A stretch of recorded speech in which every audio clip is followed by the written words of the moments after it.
I guess you could say it all started in the fall of 1980. My dad, Douglas Ronald Korenic, was a 17-year-old senior in high school. Now, he came from a good family, and they were doing pretty well. So my dad worked after school as a cook at a local restaurant called Johnny's. The first thing my dad would do is roll up his pant leg and tap on his prosthetic. My dad was born without a right foot. On all accounts, my dad was a sweetheart, a one-legged sweetheart. And he was handsome too. Across town though, on the other side of the socioeconomic tracks, was a different kind of family. My mom, Cookie, as they called her, she dropped out of school in the 9th grade. My mom was 9 years old when both of her parents left. She had to feed and protect her 4 younger brothers. Russell, who was 8 years old, Mike, who was 6 years old, Brian, who was 2, and Kirk, who was a baby. She remembers feeding Kirk a bottle of sugar water because she didn't have any milk to give him and he was hungry, and her parents were gone. So one day, 10 years later, her dad comes to her and tells her he's leaving again, that he's moving to Alabama. They've been living on donated bread and milk for years. They'd done this before. So he left them to pay rent at this little house on Los Angeles Street in Warren, Michigan. So my mom gets a job as a waitress at the corner restaurant about 10 houses away. It's called Johnny's. And then her younger brother Mike gets a job there too. And it was there that Mike introduces his sister to Doug the cook, and they all become friends. Now it all happens pretty quick here, but about 6 months later, while my dad is still in high school, my mom tells him that she's pregnant with his kid. Eventually, they move in together, and on February 17th, 1982, Douglas Ronald Korenic II is born. That's me. So my mom and dad move into this small upstairs flat on Hayes Street in Hazel Park. My dad was working long hours at the restaurant trying to make ends meet, while my mom just focused on what became her life now, me. Cookie didn't know much about being a good mom. She didn't have one. She just knew what not to do. And so she went with that. The difference this time was that my mom and dad were going to stay together and they could make enough money to support a family. So while my dad worked, my mom just basically tried to keep me alive. But her brothers were still there. I mean, they weren't babies anymore. They were teenagers now, but they were still there. My mom told me a story about Brian came over the house one day crying, asking if they could move in with my mom and dad and me. It broke her heart to say no, but my mom had to move on. She had to start her life. There was no extra money. There was no extra room. She had to do this right with me. The boys, as young as they were, they had to figure out a way. And so the three of us start our new life together. Working 80 plus hours a week and staying on a tight budget, they were able to save money and eventually land contract a small house in East Detroit, Michigan. This was 1987. And life started to get good. I mean, not good, but like sometimes we eat pork chops with applesauce, good. So my mom eventually starts leaving me with babysitters, and she starts cleaning houses a few days a week to help with the money, while my dad is basically the head cook everywhere he goes. Everybody tells me my dad was the best short order cook in the business. I don't have many memories of him during this time, to be honest. He would open the restaurant at like 6 a.m. And then I remember he would come home every day at like 5. He usually brought hamburgers or hot dogs or something from the restaurant for us to eat. But I remember he'd walk in the door, go to the couch, take off his leg, crack a beer, and watch TV, usually sports. He liked baseball. I just remember he always smelled like fried eggs and cigarettes. But I always wanted to be around him. I used to climb all over him as soon as he walked in the door. And at commercials, he would take the nub on the end of his foot and he would swing it around. He'd say, grab it. And from walking around all day with a 10-pound brace on his leg, once you take that thing off, it's super quick. It was like lightning. It was like a drumstick made of lightning. And he used to smack me with it and spar me with it, and I'd wrestle with it, and he'd try to keep it away from me. He'd tickle me with it. I thought prosthetics were normal. I'd never known. He was my hero. He was my one-legged hero. It was like the cool fact about my dad. I never got made fun of about that. I don't know how he pulled that off. He was normal. We were normal. Somehow they figured it out. We were a normal family. We had dinner together most nights. I was doing well in school, and I met a new best friend. Shout out to Steve Thompson. So I could put my brother Marvin away for a while. We still kick it though.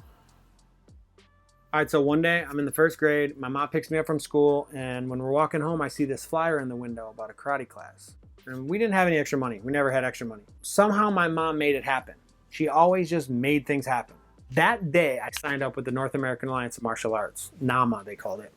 And I still remember my first class. I was obsessed. I started competing in tournaments, and eventually I started winning them. I was an only child, so I loved all the attention I was getting. I mean, I worked my butt off, but when it came time to perform, it was like I was made for it. My rise through the ranks was steady and quick, and by 1992, I was number 1 in the state of Michigan. I even got to train with Bill Superfoot Wallace and Mike Bernardo for the trip. I was killing it. We were traveling every week, and I was dominating. My bedroom was a freaking dojo. So my mom had started training with me because she was there anyway, why not? And together we trained almost every night for years. So the problem is, over 6 years of my dad working 80+ hour weeks, and my mom and I being out of town traveling for martial arts competitions every week, it took its toll. Their marriage hit the rocks hard. They were yelling a lot, fighting all the time, and it drove me crazy. I used to do this thing where I would lock myself in the bathroom. I'd turn on the shower, I'd turn on the sink, and I'd flush the toilet over and over and over again. Put headphones on if I had them, and I would open up the newspaper and I would memorize the classified section. 1988 Monte Carlo SS, V8, 4-speed, 2-door coupe, runs great, AC blows cold. And I would just say it over and over and over again. Anything to keep the sound of them arguing out of my head. Pretty crazy when you think about it now. It was maddening. All right, so fast forward 2 horrible years of arguing and fighting and custody battles. My parents get divorced. My mom loses the house. She can't afford to pay for my training anymore. So without martial arts, I had a lot of free time to discover all these things that I was too busy to learn about before. That's when I started smoking buds. That's when I started drinking. So my mom wanted to get me out of East Detroit. So we moved to Royal Oak, Michigan on the west side of town. And she got a job at the post office, and she was working crazy hours. I had to cook dinner a lot for myself and even for her because she was gone. And I spent a lot of time alone. During that time, my dad became an alcoholic, and I basically stopped seeing him. My mom signs me up for the Big Brothers and Big Sisters Association. That was awkward. She even put me in a Catholic school to try to help with my behavior. And so on the weekends and during the summers, so I wasn't alone, I would go to my Uncle Leo's house and I'd work at his shop on the weekends working on cars. I loved going over there. As crazy as that situation was, I didn't want to be alone, and they loved me, and it was fun for me to get close to my cousins. They felt like brothers. It was cool to be a part of a family. I went to 7 schools in 9 years. Life wasn't all that great at that time. My Uncle Kirk, who was 12 years older than me and like a brother, he was killed right in front of my face at a birthday party while riding a horse. I can still hear her screaming his name in my head. She'd raised him from a baby. He was the one that she had put sugar water in his bottle. And after that, we were all in a pretty dark place. My behavior was getting pretty bad, and in my junior year in high school, I get removed from Bishop Foley. I was failing, and I wasn't attending class, and that whole story. But my mom really couldn't pay for it anyway. I found out later that she had taken out a loan to pay for it, and it took her like a decade to pay that thing off. So now I find myself in Kimball High School, which is in Royal Oak, Michigan. And on the very first day of school, I meet this guy named Charles. Super cool guy. Chucky, we called him. He was mean looking, but he was the nicest guy you'd ever meet. I had heard about Charles when I was at Bishop Foley, and I had heard that this guy was a really good breakdancer. So when I met him on the first day, he invites me to session with him after school with his friends. So I went. That day, everything changed for me. At practice, everybody was so nice and always happy. And the music was incredible. James Brown, Eric B. and Rakim, Tribe Called Quest, Pete Rock and CL Smooth. Breakdancing was so pure and so hard. It was like my new martial art. So Chucky and I become best friends. That was instant. We'd practice every day of the week, 7 days a week with each other. We practiced for hours every night. And then when we weren't practicing, we were watching videos like freestyle sessions and Radiotron. And then on weekends, we go to battles. I was having so much fun, and I was meeting tons of awesome people. It was like a community, and we all understood each other. This was 1999, and so breakdancing was still pretty underground at the time, and there wasn't a lot of places for b-boys to practice or hang out for that matter. And we all got pretty close because we felt different. It was like we all found our place. I basically lived at Chucky's house, and being around such a good dude was awesome for me. It really had an impact. And then one day he invites me to this church. It was a youth group at this place called Zion in Troy, Michigan. And it was cool because the music was so funky. It had breaks and there was horns, and it was everything a b-boy wanted to dance to. It felt like a live funk band. And during service, they let us dance on the side where there was these open areas. To b-boys, dancing to live music is like heaven. B-boys didn't really have a lot of access to places to dance back then. And this is a place we could come and do that. So eventually we had all our friends there. I wasn't being forced to be there. I wanted to be there. And that's when everything started to click. I wasn't getting in trouble. I had friends. I had good influences. And I could be myself. I mean, I didn't really know who that was, but I knew I wanted to be more like Chucky. And it felt good doing something positive. I wasn't feeling guilty anymore. So every week for like a year at this place, we'd dance for the first hour and then sit down exhausted and then listen to a sermon about love and service and sacrifice. It was good for us. It really started to sink in. We wanted to change. We wanted to be better, to do better. So we started making friends there and spending more time there. And then I started noticing this girl who was singing on stage every week. She was beautiful and she had super white teeth. And then one day at a youth event, I got introduced to her. Shout out Adam Davis, thanks for the hookup. And I asked her out. We went on our first date Friday, October 13th in the year 2000. So now I have a good life again. I graduated school, I'm in shape, I'm working hard to get good at something, I have a job, I got a best friend, I got a girlfriend, I'm going to church every week. My mom had met this really good dude named Ron. So I have peace at home now. The only thing missing was my dad. He'd been an alcoholic for years now. And he went to jail for a while for multiple drunk driving arrests. His life was a mess. And I had just started to put mine back together. I was in a better place now. And I missed him. Throughout that time, he'd call me like once a year and he'd be crying and apologizing, saying he was sorry. And by the time I heard that he was released from jail, it was like 2002. I just turned 20 years old. I planned on giving him a call, but I don't know what happened. I didn't.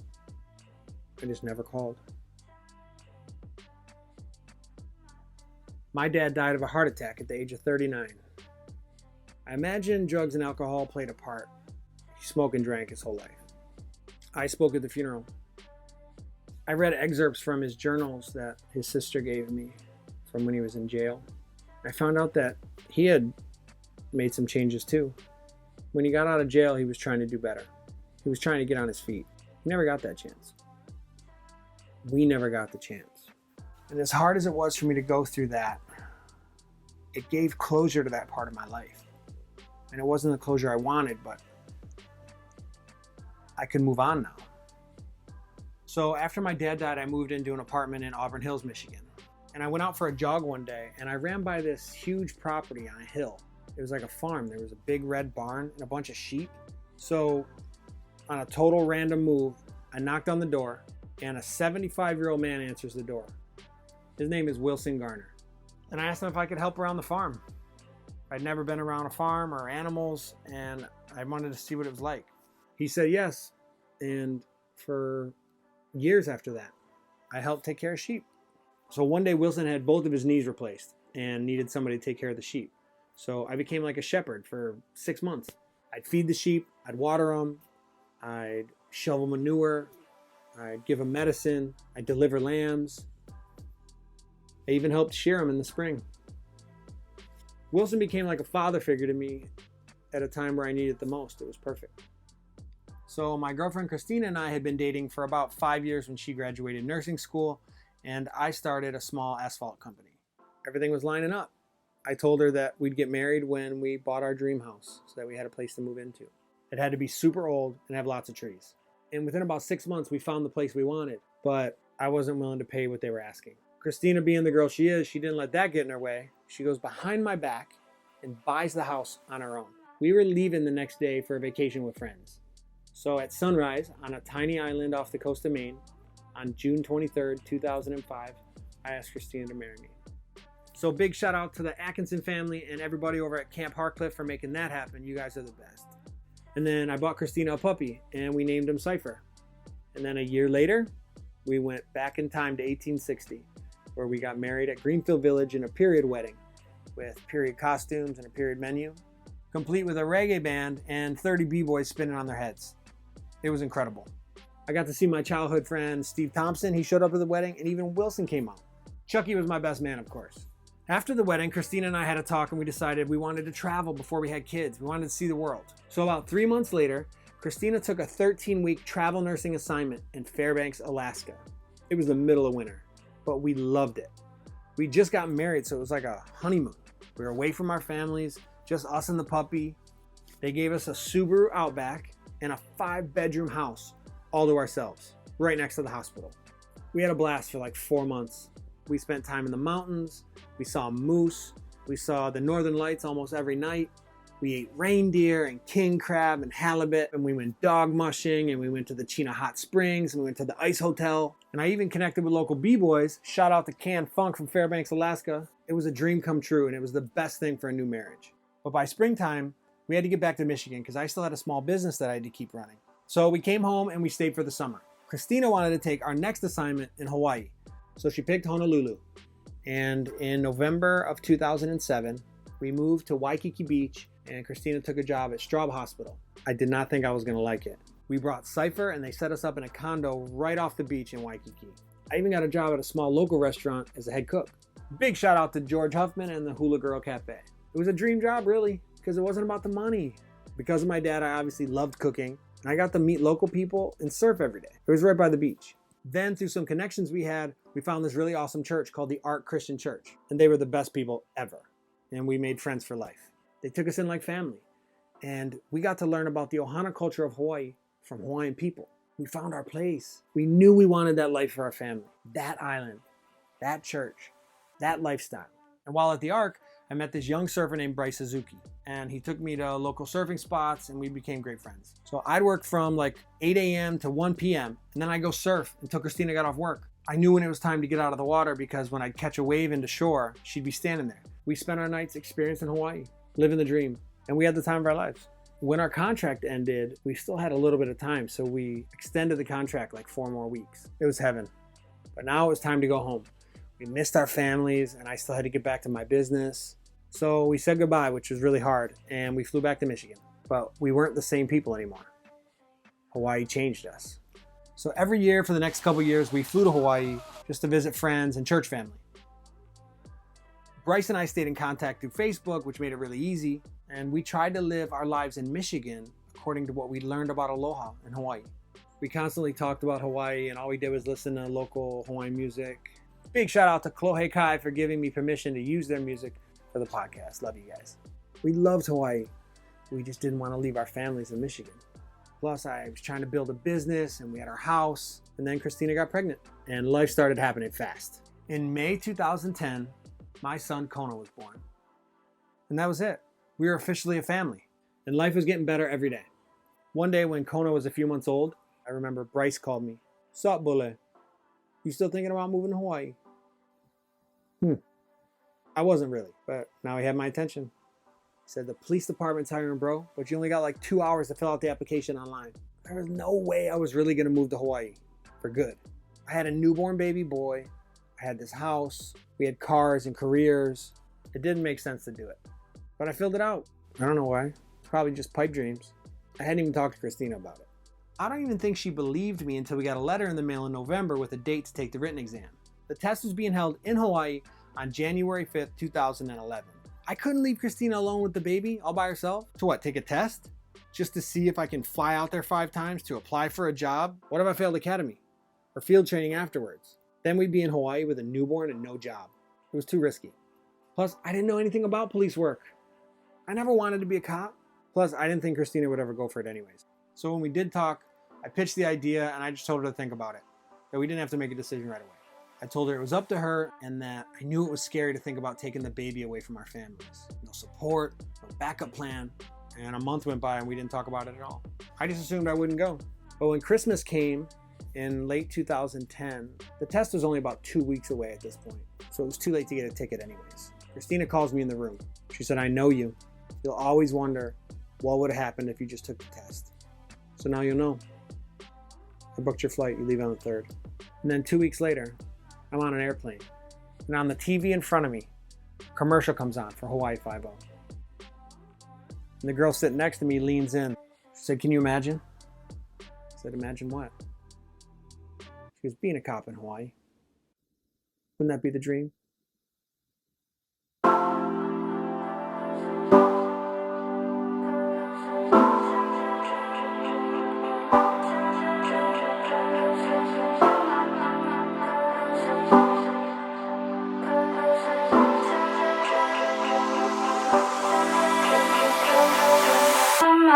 Palace, palace.